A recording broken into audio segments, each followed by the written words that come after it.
సంగారెడ్డి జిల్లా ఆందోళ్ గ్రామ శివారులోని 1141 సర్వే నెంబర్ ప్రభుత్వ భూమిలో అక్రమ మైనింగ్ జరుగుతున్నట్లు ఆరోపణలు వెలువడ్డాయి. సమాచారం అందుకున్న స్థానిక కౌన్సిలర్ నాగరత్నం గౌడ్ ఘటనా స్థలికి చేరుకుని అక్రమ తవ్వకాలను అడ్డుకున్నారు. అనంతరం పోలీసులకు సమాచారం అందించడంతో అధికారులు అక్కడికి చేరుకుని పరిస్థితిని పరిశీలించారు. ఈ ఘటనలో వినియోగిస్తున్న 2 టిప్పర్లు, ఒక హిటాచీ యంత్రాన్ని స్వాధీనం చేసుకుని జోగిపేట పోలీస్ స్టేషన్ కు తరలించారు.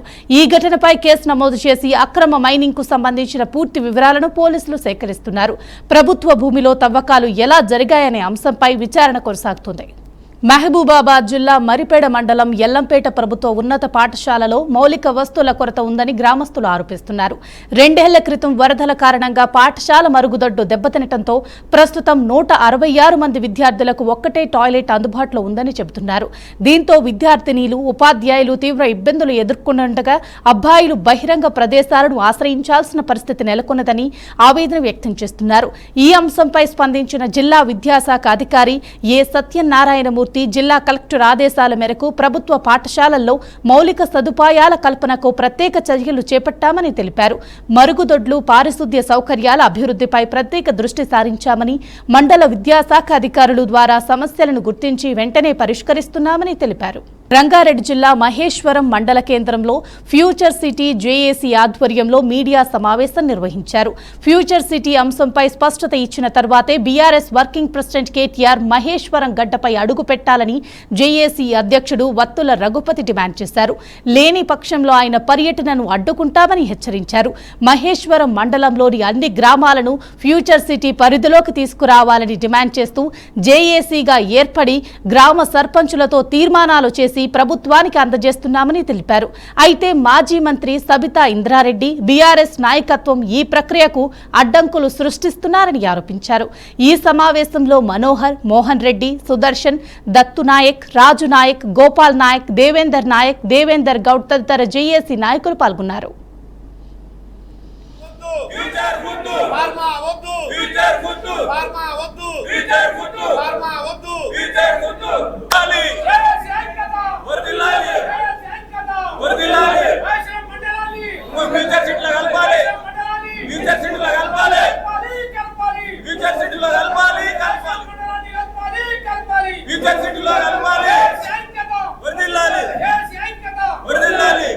మహేశ్వర మండలంలో అన్ని గ్రామాలని ఫ్యూచర్ సిటీలోకి కలపాలి. మహేశ్వర మండలంలో అన్ని గ్రామాలని ఫ్యూచర్ సిటీలోకి కలపాలి. Future city, Bharat future city, FCDA future city development authority కింద మహేశ్వరం మండలాన్ని పూర్తిగా 33 గ్రామ పంచాయతీలను కూడా విలీనం చేయాలని, 30 గ్రామాలను పూర్తిగా విలీనం చేయాలంటూ గత కొన్ని సంవత్సరాలుగా మేము జేఏసీగా ఏర్పడి అఖిలపక్ష రాజకీయ నాయకుల ఐక్య కార్యాచరణలో మేము అన్ని రాజకీయ పార్టీల నాయకులకు, జిల్లా మంత్రితో పాటు రాష్ట్ర ముఖ్యమంత్రికి చివరగా గత 10వ తేదీన రాష్ట్ర ముఖ్యమంత్రి కూడా వినతి పత్రము అందజేయడం జరిగింది. మహేశ్వరం మండలాన్ని దాదాపుగా పూర్తిగా 30 గ్రామాలను కూడా విలీనం చేస్తామని రాష్ట్ర ముఖ్యమంత్రి, జిల్లా మంత్రి శ్రీధర్ బాబు, స్థానిక నాయకులు కిచెన్ గారు, లక్ష్మారెడ్డి, కేఎల్ఆర్ కూడా హామీ ఇవ్వడం జరిగింది. దురదృష్టము ఇక్కడ కొంత సాంకేతిక పరంగా వచ్చినటువంటి సమస్య, ముఖ్యంగా మరి ఇక్కడ గెలిచినటువంటి సర్పంచుల్లో బీఆర్ఎస్, బీజేపీ, కాంగ్రెస్ పార్టీ నాయకులు ఉండడం, దాంట్లో కాంగ్రెస్ నాయకులు ఎక్కడైతే గెలిచిరో ఆ గ్రామాలకు చెందినటువంటి సర్పంచులు తీర్మానాలు చేసి, గ్రామ పంచాయతీలో తీర్మానాలు చేసి రాష్ట్ర ప్రభుత్వానికి మరి నివేదికలను పంపడం జరిగింది. గత ప్రెస్ మీట్లో కూడా మేము సవివరంగా ఈ సమస్యకు, ఈ ఫ్యూచర్ సిటీతో మరి ఈ మండలము, ఈ గ్రామాలకు లింకు కొంత సమస్య ఉత్పన్నమైంది. ఇక్కడ అధికారంలో ఉన్నటువంటి కాంగ్రెస్ పార్టీ సర్పంచులు వినతి పత్రాలు ఎంపీడీఓకు, తర్వాత ఎంఆర్ఓకు, ఆర్డీఓకు ఇవ్వడం జరిగింది. ఆ నివేదికను ఆర్డీఓ గారు కూడా రాష్ట్ర ప్రభుత్వానికి, కలెక్టర్కు, రాష్ట్ర మరి ప్రభుత్వం తాండూరు ఎమ్మెల్యే మనోహర్ రెడ్డి పర్యటన సందర్భంగా పెద్దేమూలు మండలం మంబాపూర్ గ్రామంలో ఏర్పాటు చేసిన ఫ్లెక్సీల తొలగింపు వివాదాస్పదంగా మారింది. స్థానిక సర్పంచ్ భార్గవి భర్త శ్రీనివాస్ గ్రామ పంచాయతీ సిబ్బందితో కలిసి ఫ్లెక్సీలను తొలగించారని కాంగ్రెస్ నాయకులు ఆరోపిస్తున్నారు.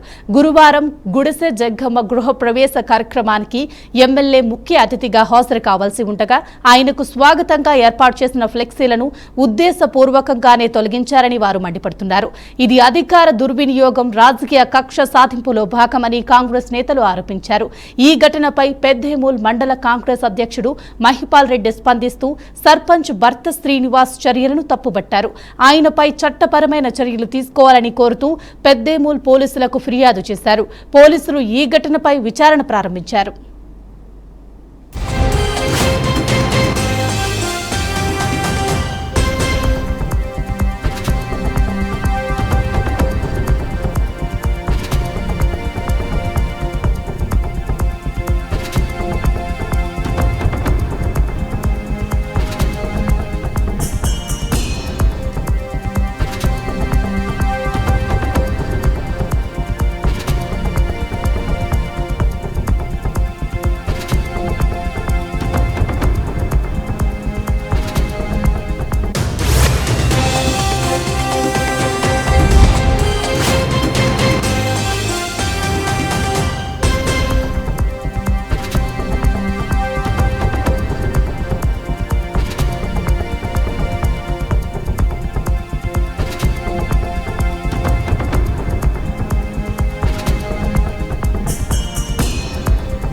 ములుగు మండలం జాకారం గ్రామ శివార్లోని సోషల్ వెల్ఫేర్ హాస్టల్ ఎదురుగా ఉన్న పంట పొలాల్లో గుర్తు తెలియని వ్యక్తి మృతదేహం కనిపించింది.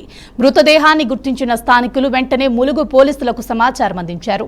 ఈ సమాచారం అందుకున్న పోలీసులు సంఘటనా స్థలికి చేరుకుని మృతదేహాన్ని పరిశీలించారు. అనంతరం క్లూస్ టీం డాగ్ స్క్వాడ్ ను రంగంలోకి దింపి ఘటనకు సంబంధించిన ఆధారాలను సేకరిస్తున్నారు. మృతుడు ఎవరు, ఎలా మృతి చెందాడు, ఈ ఘటన వెనుక ఏమైనా అనుమానాస్పద పరిస్థితులు ఉన్నాయనే కోణాల్లో పోలీసులు దర్యాప్తు కొనసాగిస్తున్నారు. మృతదేహాన్ని పోస్ట్ మార్టం నిమిత్తం ప్రభుత్వ ఆసుపత్రికి తరలించారు. మృతికి సంబంధించిన పూర్తి వివరాలు, మృతుడి గుర్తింపు, మరణానికి గల కారణాలు పోలీసుల విచారణలో తేలాల్సింది.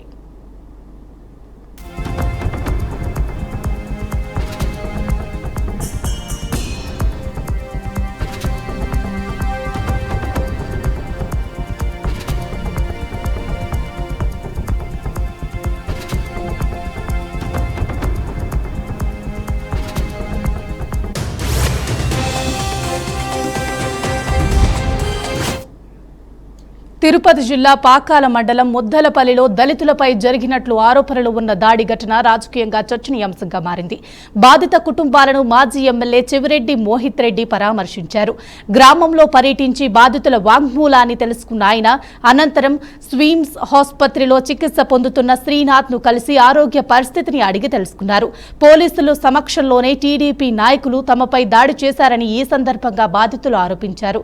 ఈ ఘటనపై జిల్లా ఎస్పీకి ఫిర్యాదు చేసి బాధ్యులందరిపై ఎఫ్ఐఆర్ నమోదు అయ్యేలా పోరాడతామని చెవిరెడ్డి మోహిత్ రెడ్డి తెలిపారు. బాధితులకు న్యాయం జరిగే వరకు అండగా ఉంటానని, అవసరమైతే పాకాల అంబేద్కర్ విగ్రహం వద్ద నిరాహార దీక్ష చేపడతానని ప్రకటించారు.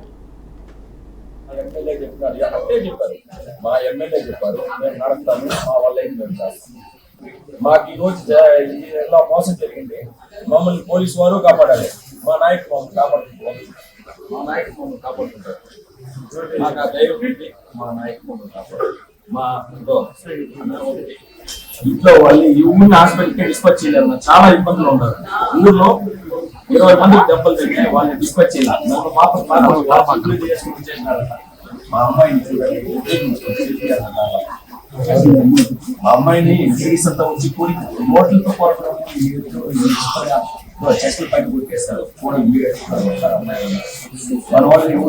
నాకు అర్థం కాలేదు వాళ్ళు పట్టుకొని వచ్చి గోడ మీద రాకుంటే కరెక్ట్. వాళ్ళందరినీ రోడ్డు మీద లాక్కోవాలి, అది హార్ట్ పేషెంట్. ఇంట్లో న్యాయం జరగాలి. వాళ్ళు వస్తే వాళ్ళని చంపడానికి తీసుకుని పోతే ఎట్లా? మీరు చూపించండి సార్, మీరే చూపించండి. ఆల్మోస్ట్ ఈ రోజు స్టేట్మెంట్ మా ముందర చెప్పాడు, వీడియో అంతా ఉంది. మీరే సార్ ఏం జరిగిందో. ఒక మనిషిని చంపేంత దూరం తీసుకుపోతారు. ఎట్లా? వాళ్ళు న్యాయం కావాలి. వాళ్ళు హాస్పిటల్ తీసుకొస్తాం అంటే మేము చంపేది, వాళ్ళు డ్రామా చేసి చంపాలని డ్రామా చేసి అంటే ఇప్పుడు డాక్టర్లు గారు డ్రామా చేస్తున్నారా? వాళ్ళని హాస్పిటల్ తెచ్చుకోవాలంటే లేదు మేము తెచ్చుకోము ఇక్కడే ఉండాలా అక్కడ తెచ్చుకోలే అన్నట్టు వాళ్ళ కూతురు వాళ్ళు డ్రామా చేస్తారు. ఇప్పుడు హాస్పిటల్ డాక్టర్ వాళ్ళు తెలియదు డ్రామా చేయాలని వాళ్ళ వీడియోస్ ఉన్నాయి కదా. నేను మాట్లాడుతాను. వీడియోస్ ఉంటే ఉంటాయి సార్. నాకు ఒక్కటే చెప్తున్నాను, వాళ్ళ స్టేట్మెంట్ అతను ఏం చెప్పాడు మీరే ఉన్నారు. నేను ఇప్పుడే మాట్లాడిన అతనితో, మమ్మల్ని రోడ్డు మీద లాక్కొని ఇంటికాడ నుంచి మా కాళ్ళు చేతులు పట్టుకొని లాక్కొని స్టేషన్లో వేసి నన్ను సిఐ గారు కొట్టారని చెప్పి క్లియర్ గా 3 సార్లు చెప్పారు. నేను చెప్పలేదు, మీరు చెప్పండి. ఇప్పుడే వీడియో రికార్డు మీకే చూపిస్తాను.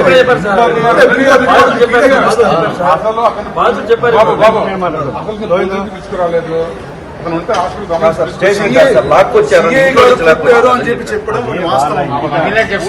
వాళ్ళ కూతురు చెప్పింది, వాళ్ళ ఆయన చెప్పాడు, సిఐ గారు కొట్టారని చెప్పారు. ఇప్పుడు ఆమె చిన్న పాప ఆమె కూడా చెప్తుందా రాజకీయంగా? ఆమెకే సంబంధం ఉంటుంది రాజకీయంగా? వాళ్ళ దగ్గర రికార్డు ఉన్నాయి సార్, వాళ్ళ దగ్గర రికార్డు ఉన్నాయి. అంటే పోలీసులు మాత్రం కొట్టి చంపేయించేస్తారు. మీరు చెప్పండి కరెక్ట్ అయితే. నిన్న శ్రీనాథ్ అని కూడా నేను హాస్పిటల్ పోయి పరామర్శించాను. రాత్రి 11:30 పోయాను. ఆల్మోస్ట్ 1 గంట సేపు ఉన్నా అన్నతో, గంట సేపు మాట్లాడినా. హెల్త్ కూడా బాగానే ఉంది. నాకు తెలిసి ఏం జరిగిందో మొత్తం కనుక్కున్నాను. వాళ్ళ కూతురు కూడా ఉన్నారు అక్కడ, ఆమెతో కూడా మాట్లాడినాను, ఇద్దరితో కూడా మాట్లాడినా. ఇప్పుడైతే హెల్త్ బాగానే ఉంది. మనం హాస్పిటల్ కూడా చెప్పాను, ఏమున్నా ఖర్చులంతా నేనే చెప్తాలే అని చెప్పి మొత్తం అన్నీ నేను చెప్పాను. ఆయన హెల్త్కి నాది భరోసా. ఆయన ఆరోగ్యంగా ఇంటికి తీసుకోవచ్చు, నేను చూసుకుంటాను. ఒకటి. రెండోది, అన్యాయంగా మేము దాడి చేశారు. నాకైతే తెలిసింది అది అన్యాయంగా. మీరు ఒక పార్టీ అని చెప్పి ఇంకొకటి మీ మీద చిన్న చిన్న ఇష్యూస్ సంబంధం లేకుండా ఎవరో మందు తాగుతా ఉంటే మీరు అడ్డుకున్న దానికి ఇంత దూరం వచ్చింది. ఇది మందు తాగుతా ఉంటే మీరు అడ్డుకున్న దానికి ఇంత దూరం వచ్చింది. ఇది దీనికి ఖచ్చితంగా మేము మీతో ఉంటాం. ఎంత దూరమైనా సరే, ఎవరైతే మీ మీద దాడి చేశారో, ఎవరైతే మిమ్మల్ని ఇబ్బంది పెట్టి కొట్టారో వాళ్ళ మీద ఎఫ్ఐఆర్ చేసేలా బాధ్యత తీసుకుంటా. 100% ఎఫ్ఐఆర్ చేపిస్తాం వాళ్ళ దగ్గర. రెండోది, సిఐ కూడా చాలా అత్యుత్సాహం ప్రదర్శించాడు. వచ్చాడు, కొట్టాడు మిమ్మల్ని. కానిస్టేబుల్ కూడా సార్ అమ్మారాధిగానే ప్రవర్తించారు సార్. కొట్టేదని చేతులు ఎత్తారు. అదే అమ్మా, సిఐ కొట్టాడు, కానిస్టేబుల్ కొట్టాడు, ఎస్ఐ కొట్టారు. ముగ్గురు మీ మీద దాడి చేసింది నిజము. నాగరాజు నాయుడు తీసుకొచ్చి కొట్టించాడు వాళ్ళందరినీ కూడా. అదే అమ్మా, నాగరాజు నాయుడు తీసుకువచ్చి కొట్టించింది నిజం. మిమ్మల్ని మేము మీతో ఉంటాం ఖచ్చితంగా. వాళ్ళకి చట్టపరంగా శిక్ష పడేలాగా మనం ఫైట్ చేద్దాం. వాళ్ళైతే అంత ఈజీగా వదిలేదు. సిఐ, ఎస్ఐ వీళ్ళందరూ ఈరోజు అనుకుంటున్నారు ఏదో అధికారం ఉందని చెప్పి. ఒక్క ఎఫ్ఐఆర్ బుక్ అయితే 10 ఏళ్ళు తిరగాలి జైలు, కోర్టుల చుట్టూ వాళ్ళు. వాళ్ళకి అది అర్థం కాకుండా రేపు గవర్నమెంట్ వస్తే వాళ్ళందరూ కూడా అదే వాళ్ళు గవర్నమెంట్ వస్తే రేపు వీళ్ళందరూ జైల్లోకి పోతారు. నేను ఈరోజు చెప్తున్నా కదా, మిమ్మల్ని ఎవరైతే కొట్టారో వాళ్ళందరినీ జైలుకి పంపించే బాధ్యత నేను తీసుకుంటా. నిన్న శ్రీనాథ్